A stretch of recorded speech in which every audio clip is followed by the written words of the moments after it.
আজিৰ দিনটো অসমবাসীৰ কাৰণে এটা সঁচাকৈ অতি গৌৰৱৰ দিন। প্ৰধানমন্ত্ৰী নৰেন্দ্ৰ মোদী ডাঙৰীয়াই কেইবাটাও কাৰ্যসূচীলৈ অসমলৈ আহিছে আৰু এই টাৰ্মিনেলটো আচলতে অতি আটকধুনীয়াকৈ অসমৰ থলুৱা বাঁহ বেতেৰে নিৰ্মাণ কৰা হৈছে, যি পৰ্যটক আদৰিব পাৰিব আমাৰ গোটেই উত্তৰ পূৰ্বাঞ্চললৈ।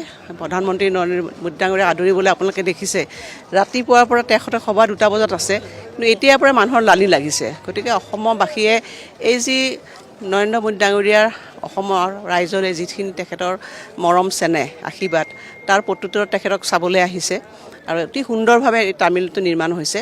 মই ভাবোঁ যে ইয়ে গোটেই উত্তৰ পূৰ্বাঞ্চলক এটা নতুন দিশেৰে পৰ্যটন বা অৰ্থনৈতিক সকলো দিশেৰে আমাৰ এই উত্তৰ পূৰ্বাঞ্চলক আগুৱাই লৈ যাবৰ কাৰণে ই সহায়ক হ'ব।